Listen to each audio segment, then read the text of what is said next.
मित्रांनो, तुम्हाला हे पेरू झाड माहीतच असेल. पेरू हे फळ आज सगळ्यांना ज्ञात आहे आणि त्यातल्या त्यात एक्सपर्ट पेरू म्हणजे एक्सपर्ट ब्रँड शेती पेरूची शेती म्हणून ओळखली जाते, रॉयल बागायतदार. पण मित्रांनो, ह्या पेरू कमवण्यात लावण्यात जे काही श्रेय आहे ते ह्या मातीच आहे.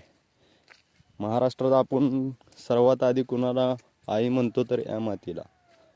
परंतु या आईची आपण अशी अवस्था करून ठेवली आहे की पुढची पिढी ह्या रानात काही उगवू शकणार नाही.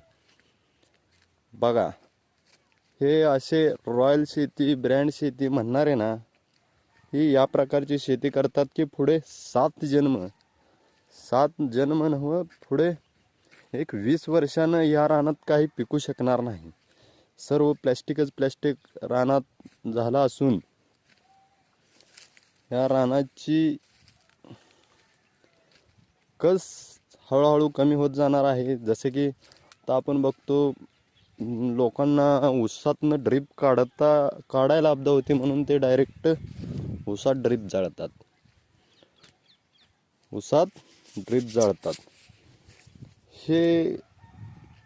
ह्या प्लॅस्टिकवर हे पीक चमक यावं म्हणून हे प्लॅस्टिक फॉर्म लावला जातो.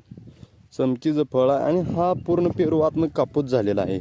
यात काय आयरन वेरन जास्त नाही आहे. जी आपली रिअल शेती आहे पेरूची, तीच शेती एक नंबर आहे, प्युअर देशी. पण हे जे हायब्रिड इस्रायली पद्धत आलेली आहे, ही आपल्या पूर्ण देशाला नष्ट करत आहे. हे पहा, तुम्ही बघू शकता, पूर्ण प्लॅस्टिक झालेलं आहे जिकडे तिकडे.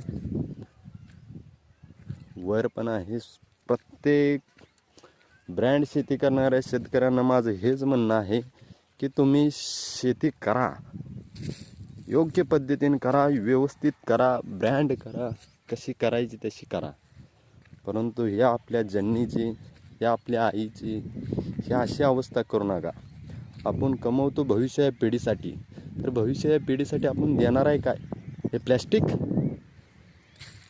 तर मित्रांनो, हे प्लॅस्टिक 200 ते 250 वर्ष नष्ट होत नाही.